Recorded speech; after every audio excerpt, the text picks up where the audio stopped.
Assalamualaikum and a very good morning to all of you, especially to Madam Ain. Okay, so today, me, Aziz Safan bin Muhammad Sulaiman and my partner, Muhammad Aidil Haziq bin Muhammad Damuri will be present chapter 2 in ethics in sport. So the title is the framework in moral reasoning.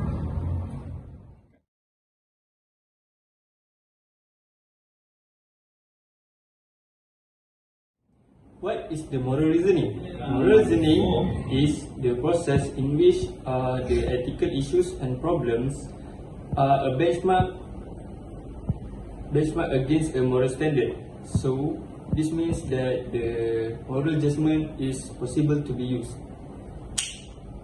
There are 4 moral reasoning process.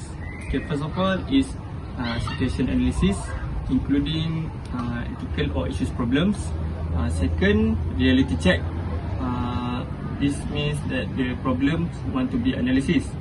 Okay, third is decision analysis, include ethical principles, policy and moral norms. And fourth is the resolutions. The moral judgment will be done right or wrong. Okay, for the moral reasoning process, have 4 process, which is the situation analysis, reality check, the decision analysis, and the resolution.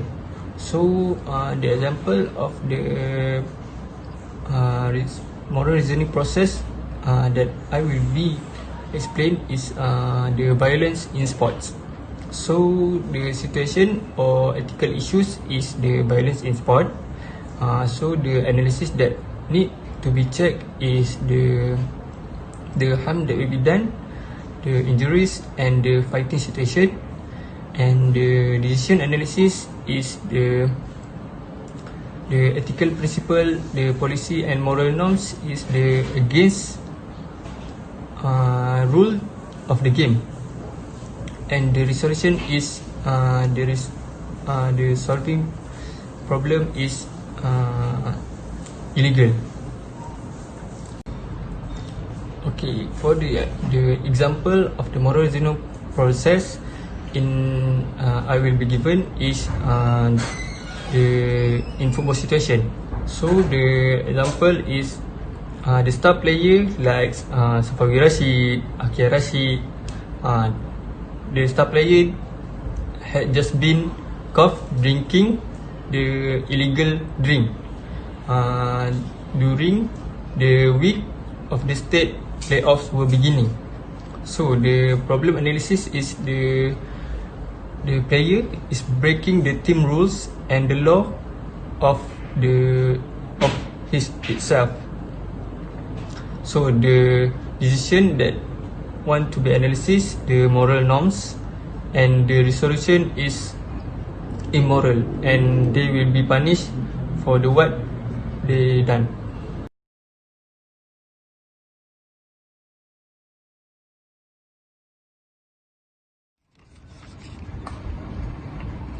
Okay, so next we will proceed to the next slides. What is the moral reasoning in sports? Moral reasoning in sports refers for the thinking process involved in judgments about questions of right and wrong in sports.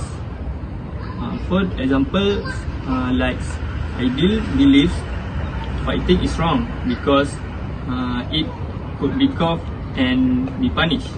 Secondly, Faiz believes fighting is wrong because it can be hurt the physical and feeling of the others.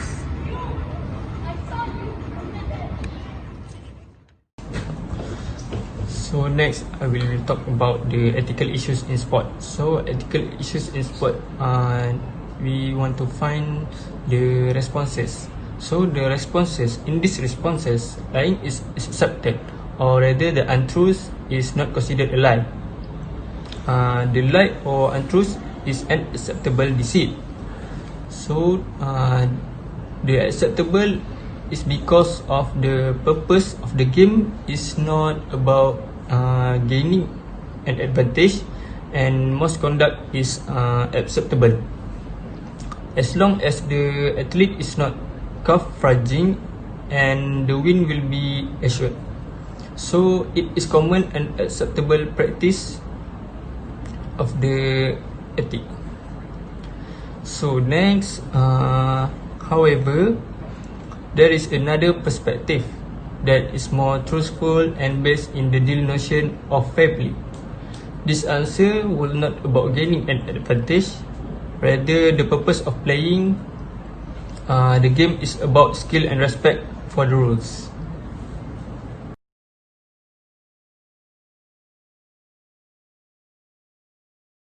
We'll proceed to the next slides.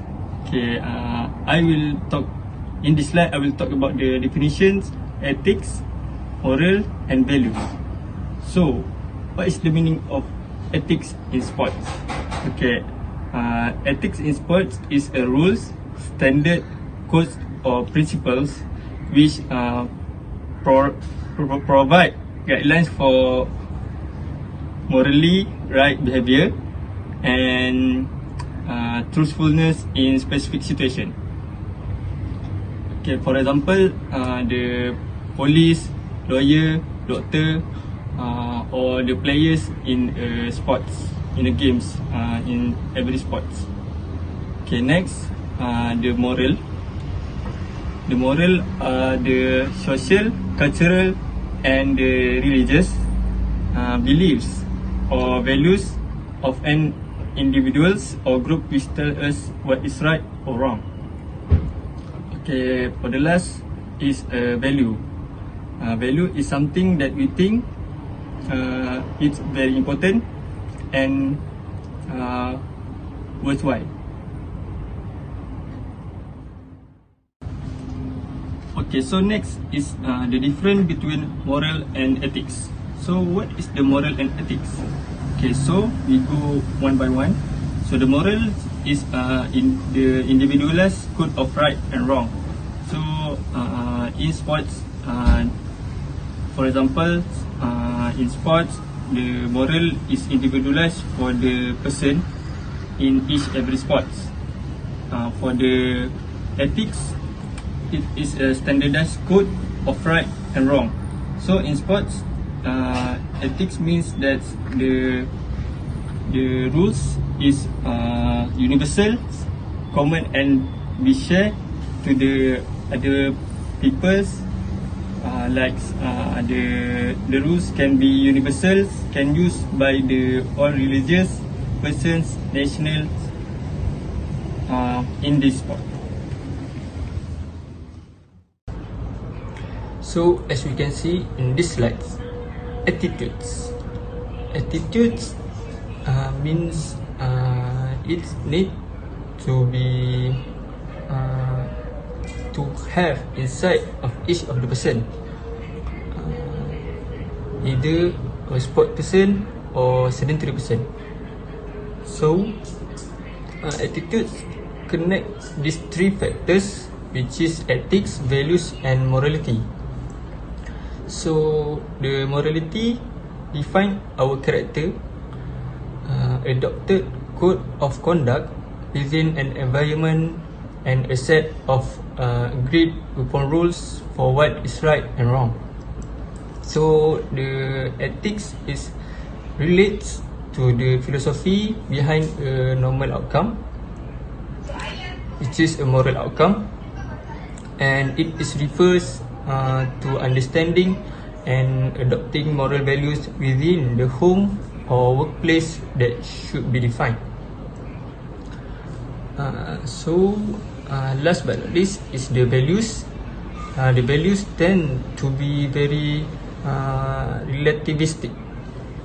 This means that the individual hold their own set of values. What your value, what I value is two different things. So the value of your opinion means that your opinion of the value and my opinion of the value is different. Totally is different.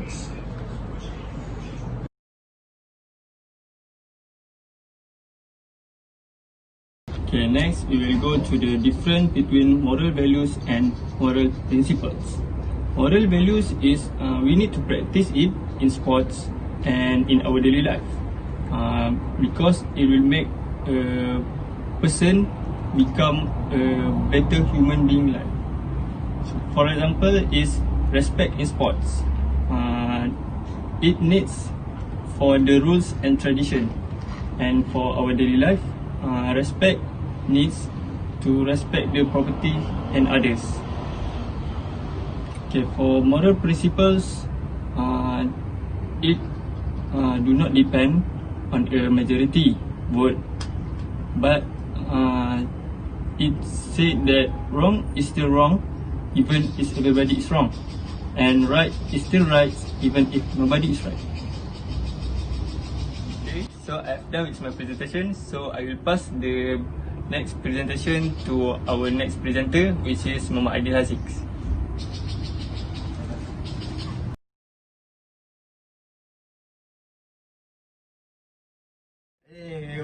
Assalamualaikum warahmatullahi wabarakatuh. So first of all, my name is Muhammad Adil Haziq and I will continue the next presentation. So next we are going to talk about general condition for established moral principles. So this rules has been stated by DeMarco and Fox. They say that there is two principles, there are two general conditions, which are principles must be simple, explicit and simple, and also principle must be shared, common and universal. So we are going to talk about the first condition, which principle must be explicit and simple. So this stated that principle must be in a concrete statement, so that the principle will not be will never be too complicated, or the problem will not be resolved. Right.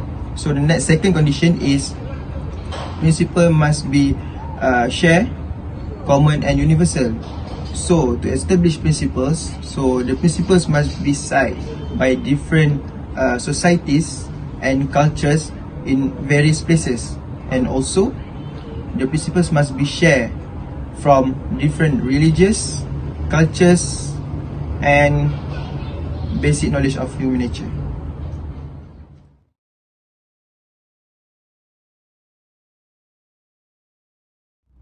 So we are moving on to the next slides, which is writing principles. So writing principle has been stated by DeMarco and Fox.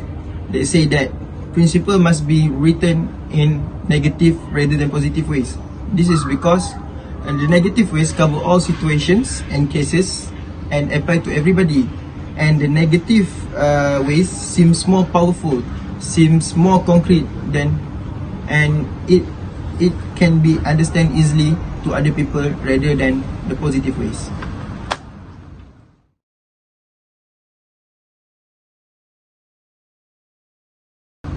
And then we move on to the next slide, which perspective to morally reasoning. So there are three perspectives to morally reason. So the first one is impartiality, consistency and also reflective. So impartiality. Alright, so first of all, we are going to talk about impartiality. So impartiality means that we need to treat everyone equally. So if there is any conflict or if there is any problem, we need to listen to both sides without prejudge them or showing any favoritism. In order to do that,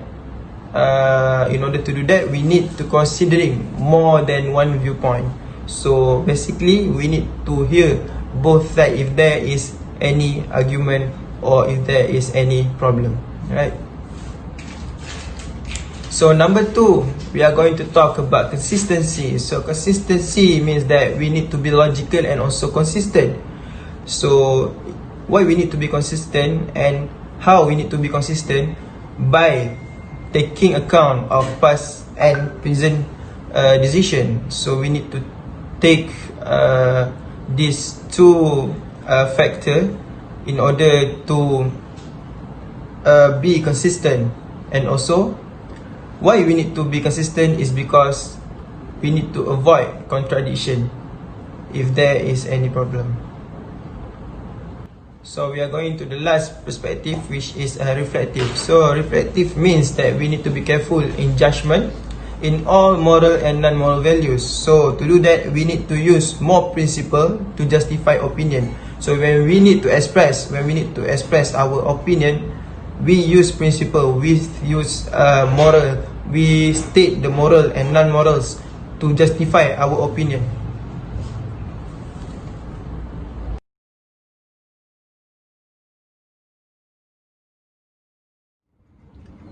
Alright, next we are going to talk about universal values. There are 4 universal values, which are justice, honesty, responsibility, and also beneficence. So we are going to talk about first universal values, which are justice. So first one, there are 4 universals for justice, which are distributive justice, retributive justice, procedural justice, and also compensatory justice. Compensatory justice. So first of all, distributive justice. We are going to talk about distributive justice. So distributive justice involves perceived fairness and distribution of benefits and burdens relative to the outcome. So for example, we need to treat others equally. Number 2 is procedural justice. So it means that involve perceived fairness of the policies, procedures, and also agreement used to determine the outcome. For example, there is a fair decision procedure to determine the policies. So third one is retributive justice, which is involve the perceived fairness of punishment of lawbreaker or evildoer. For example, if we tackle in a football match, if we tackle someone, we will receive a red card. So red card is type of punishment in the game. And lastly is compensatory justice, which means involve the perceived fairness of giving back because of harm and fairness that persons may suffer in the past. For example, what they lost when they have been wronged by others. So we're moving on to the next universal values, which is honesty. So honesty, there are 3 types of rules, which accept the flaw of the rule and continue play the game. Number 2, accept the rules as it is, but try to change the rule. And number 3 is refuse to play. So we need to consider these rules to apply the honesty values in our principles. Right, we're moving on to the third universal values, which is responsibility. In responsibility, we actually accounting for your action. So why we use the word accounting? Because in the sport, responsibility is mean accountability. So we need to take account both the non-moral and moral values. And also, in order to doing that, we need to take pride to their accountability to the team, to the coach, and also to the game.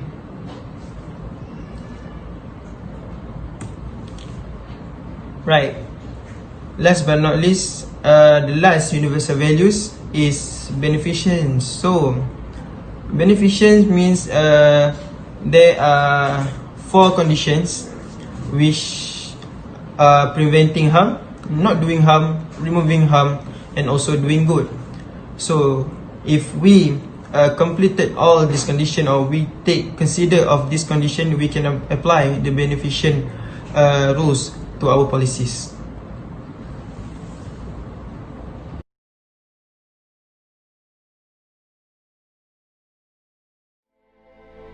I love boxing and I love my religion. They built me. To have somebody try and take away one of them, like, you can have one or the other.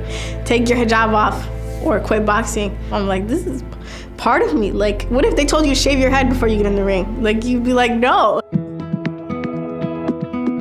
My dad is an immigrant, and he was a Marine.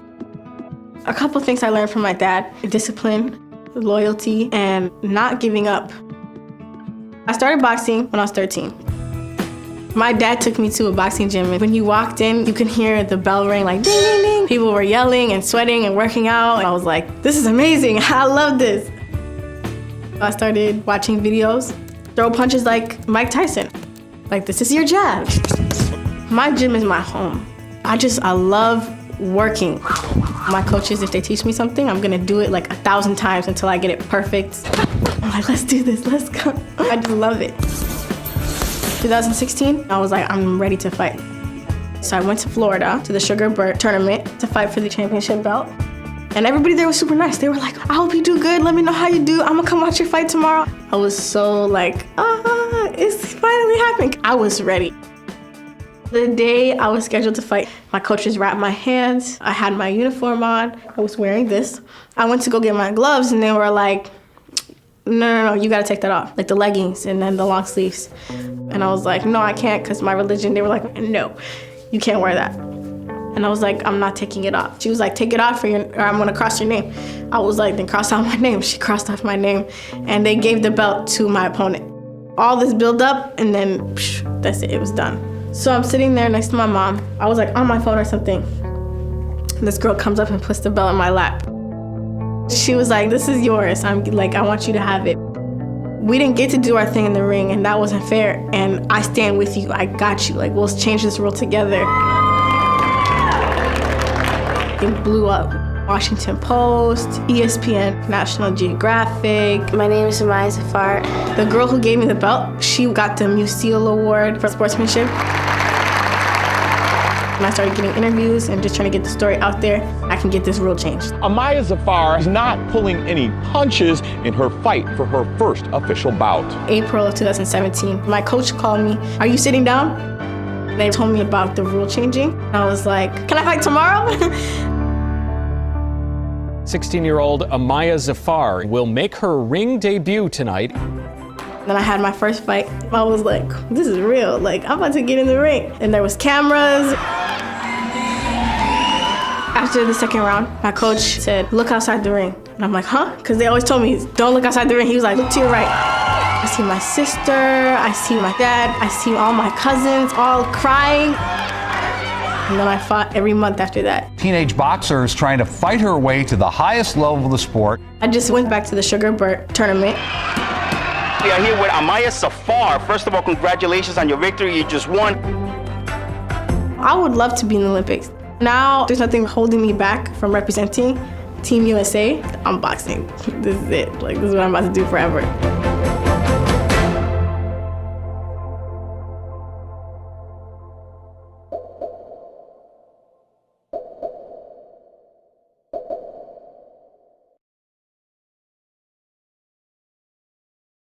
So case study number 1, we are going to talk about Amaya Zafar, a 16 years old Muslim boxer from Oakdale, Minnesota. So she was going to participate in one of her match and she is being disqualified on this match because of International Boxing Association said that she has violated the uniform regulation. Because she is a Muslim, she is wearing hijab under her headgear and also she is wearing shirt and also leggings to cover her body. So International Boxing Association that she has violated the rules and she is being disqualified on that match and the winner has been given to her opponent. Surprisingly, her opponent approach her and tell her that she is the real winner of the match, right? So what I want to say,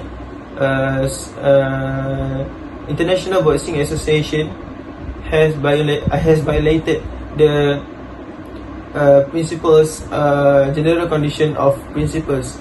So they have violated the principles that must be shared, common and universal. In this case, uniform violation. I mean, the rules to wearing hijab doesn't approved by International Boxing Association, and then this case have been told worldwide, and Amaya Zafar has won the case. So currently she still and a boxer athlete, and also she be friends with her opponents.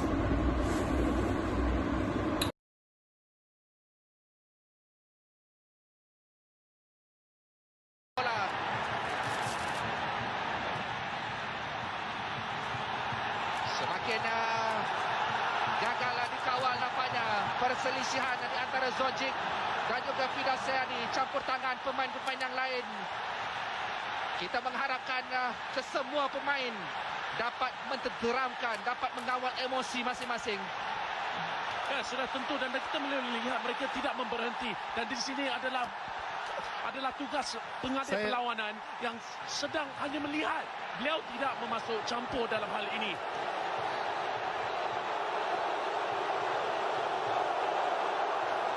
Saya selalu menyatakan apabila pengadil tidak ada kawalan terhadap perlawanan, pemain-pemain akan merasakan emosi mereka berkebeliaran, dan saya perlu menyatakan bahawa Suresh Jayaraman telah gagal untuk melakukan tugas beliau seorang pengadil yang telah diberi mandat untuk final Piala Malaysia.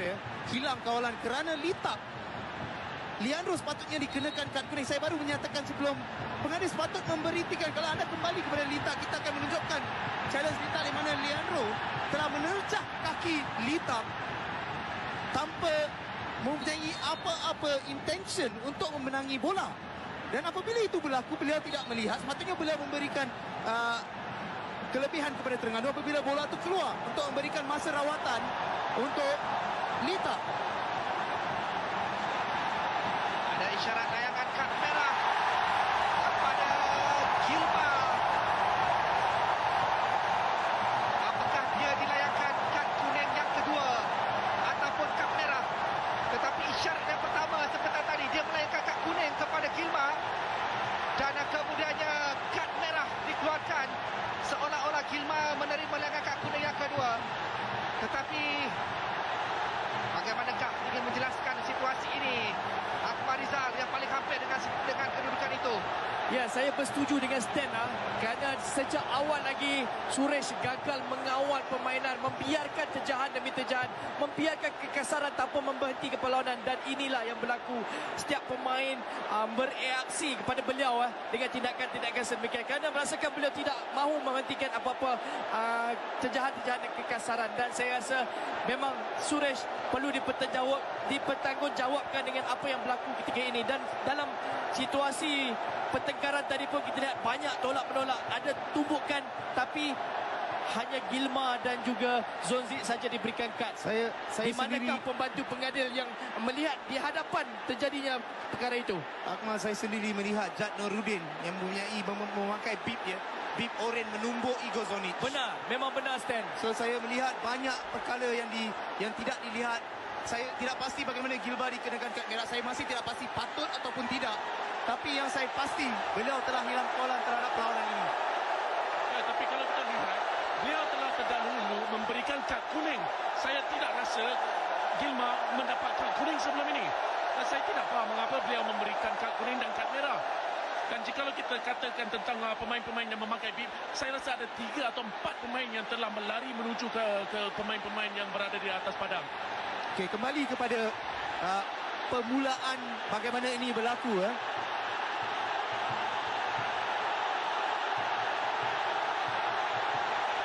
Di mana anda melihat terjahan lewat daripada Leandro. Ini adalah foul kerana Leandro tidak menyentuh bola, hanya menyentuh litak. Dan kerana ini, pemain-pemain Terengganu memberitahu pengadil bahawa beliau memerlukan masa rawatan, tidak diberikan. Seperti mana Akmal menyatakan daripada minit pertama perlawanan ini, tidak sekalipun Jayaraman memberhentikan perlawanan ini walaupun tackle-tackle yang begitu keras. Kerana kemudiannya di sinilah bermula Zonjic mengeluarkan bola. Ada niat terjangan yang dilakukan oleh Fidal Sayani tetapi tidak kena ke arah Zonjic yang memberikan sedikit reaksi. Dan kemudiannya campur tangan pemain-pemain lain termasuklah pemain di bangku simpanan. Warner Luis tiba terlebih dahulu. Kemudiannya Leandro, di manakah kedudukan Gilma di situ. Gilma melakukan tumpukan ke atas Zonjic. Mungkin itulah yang menyebabkan beliau dilanggar kad merah. Ya, memang benar Gilma ada menumbuk, tapi kita lihat Warner Luis terlebih dahulu menumbuk muka Zonjic tapi tidak diberi tindakan. Perkara itu berlaku benar-benar di hadapan pembantu pengadil. Memang banyak yang boleh kita petikaikan tentang mutu pengadilan malam ini. Case study number 2, we are going to talk about one of football match in our country. The match is between Perak and Terengganu in Malaysia Cup Final 2018. Perak player Muhammad Firdaus rush towards Igor Zonjic from Terengganu in intent to hurt him or to tackle him in bad ways.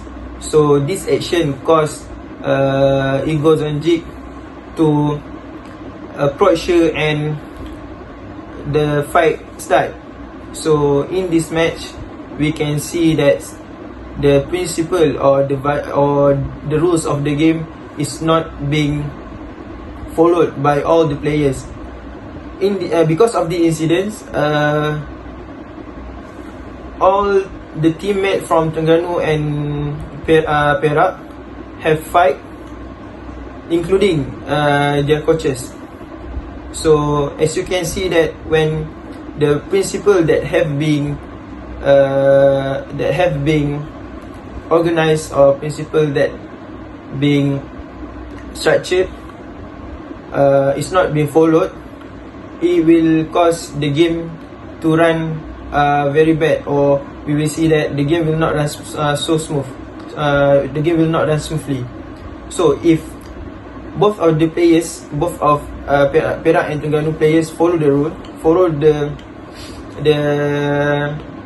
traditional rule of the game, maybe the outcome will be different. Maybe the final match between both teams will be entertaining and will be smooth to watch to the fans. Right? So that's all for me. Thank you for listening, and also thank you for giving me this opportunity to present to you guys. So thank you and Assalamualaikum.